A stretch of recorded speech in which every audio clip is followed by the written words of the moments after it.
Assalamu alaikum everyone. So today we are going to discuss the age factors in orthodontics. Age factor का पता होना इसलिए ज़रूरी है क्योंकि एज जो होती है वो बहुत सारे फैक्टर्स के ऊपर अफेक्ट करती है। सबसे पहला जो फैक्टर है जिसके बारे में हम बात करेंगे वो है डायग्नोसिस एंड एज।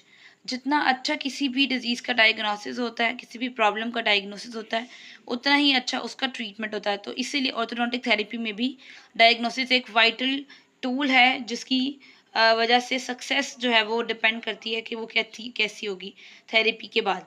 अब डायग्नोस क्या करना है? डायग्नोस करना है एबनॉर्मेलिटीज़ को, डेंटोफेशियल एबनॉर्मेलिटीज़ को। सो डायग्नोसिस के लिए एक पर्सन को जो कि हमारा ऑर्थोडोंटिस्ट है उसको नॉर्मेलिटी के बारे में पता होना चाहिए। तो नॉर्मेलिटी जो होती है वो डेंटोफेशियल रीजन में एज टू एज डिफर करती है। ठीक है, यानी नॉर्मेलिटी का मतलब है कि चाइल्ड के अंदर जो चीज़ें हैं, ठीक है, वो उसके लिए नॉर्मल है, लेकिन जब वो एडल्टहुड तक पहुंचेंगी तो वो एबनॉर्मल हो जाएंगी। ठीक है, ये बात जैसे कि बॉटल फीडिंग हैबिट या जो हमारे पास थम सकिंग की हैबिट है या जो ये वाली हमारी टंग थ्रस्टिंग वगैरह, ये हैबिट्स हमारी कुछ एज सर्टेन एज तक चाइल्डहुड तक नॉर्मल कंसीडर होती हैं, but from adulthood they are not normal, they are considered as abnormal. So that is mean कि नॉर्मेलिटी का कॉन्सेप्ट चाइल्ड्स में डिफरेंट है एंड एडल्टहुड में जाके वो नॉर्मेलिटी का कॉन्सेप्ट एबनॉर्मेलिटी में चेंज हो जाता है।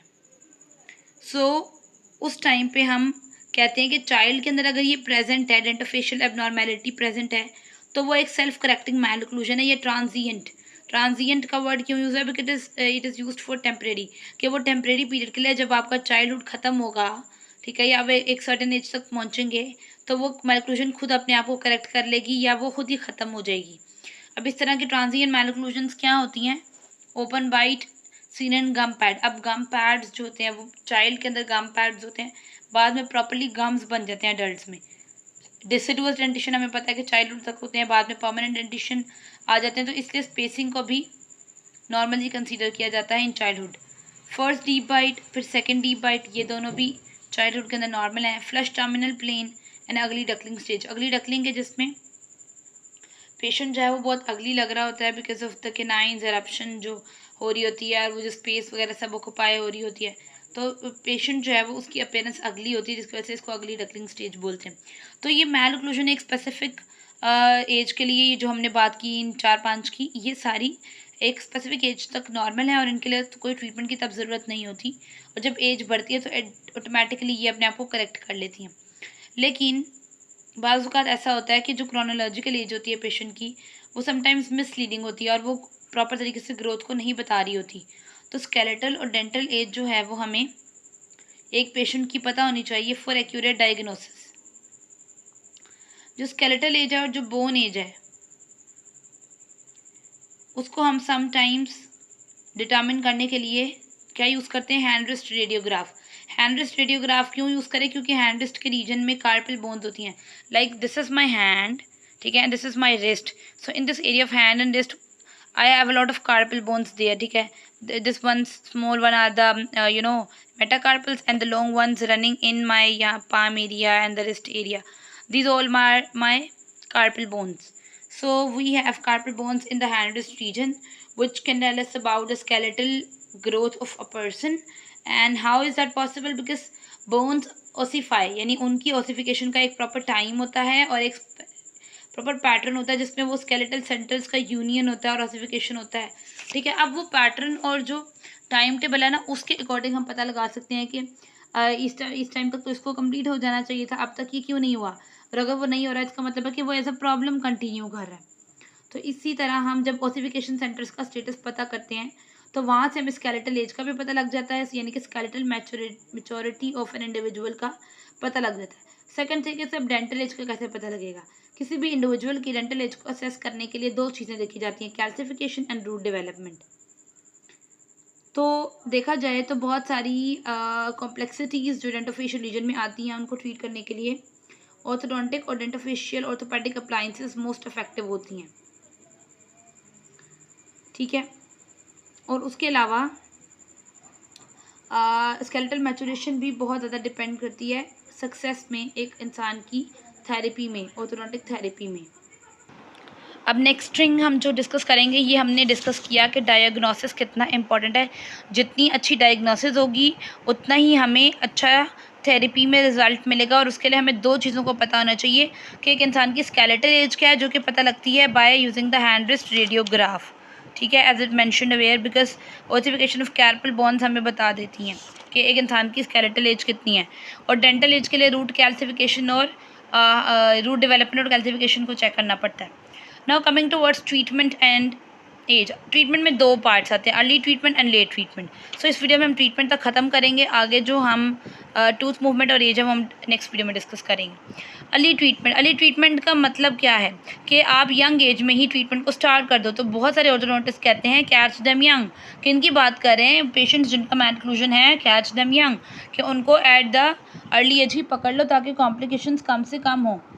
तो स्कोप फॉर ग्रोथ मॉडिफिकेशन। अब अर्ली एज में, यंग एज में एक इंसान के अंदर जब मैलक्लूजन होती है, जो कि स्केलेटल लेवल की मैलक्लूजन है, तो वो क्यों होती है? उसकी वजह होती है कि आपकी जो ग्रोथ की डायरेक्शन है और जो अमाउंट है ना, वो आल्टर्ड है, वो डिस्टर्ब्ड है, वो नॉर्मल पैटर्न के अकॉर्डिंग नहीं है। तो तब हमारे पास चांसेस होते हैं कि हम अपनी ग्रोथ को फर्दर मॉड्यूलेट करके प्रॉपर डायरेक्शन एंड अमाउंट के अंदर अपनी स्केलेटल ग्रोथ करवाएं।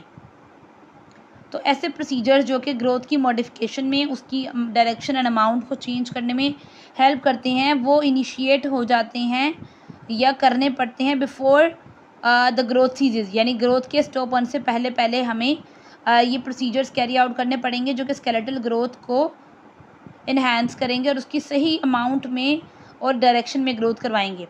सेकेंड थिंग इसके प्रिवेंशन और इंटरसेप्शन का जो स्कोप है वो यंग एज में ज़्यादा है, यानी उस टाइम आप एक ऑक्लूजन को बेशक पूरी तरह ख़त्म ना भी कर सकें तो यू हैव द चांस कि आप उसको फर्दर एग्रीवेट होने में और वर्स होने से बचा लें और उसकी सिविरिटी को रिड्यूस कर दें, ताकि इन फ्यूचर आपको सर्जरी की तरफ ना जाना पड़े, आप लाइट से ऑर्थोडोंटिक ट्रीटमेंट से ही उसी को ट्रीट कर सकें। हार्नेसिंग नेचुरल ग्रोथ फोर्सेस, यानी हमारे जो ह्यूमन डेंटिशियंस होते हैं उनके पास ये नेचुरली एक फोर्स होती है जो कि उनको मीजियल और ओक्लूजल डायरेक्शन में मूव करा रही होती है। तो अब अगर हमने ट्रीटमेंट को at an early age, at a young age start किया है, तो हमारे पास ये चांस है कि हम उस फोर्स को यूज़ करते हुए टीथ को नॉर्मल पोजीशन या मोर फेवरेबल पोजीशन में एरप्ट कराएं, बजाय कि वो जो मीजियल और ओक्लूजल डायरेक्शन में मूव कर रहा है उसमें जाने के बजाय हम उसकी नॉर्मल और फेवरेबल पोजीशन में उसको मूव कराएं।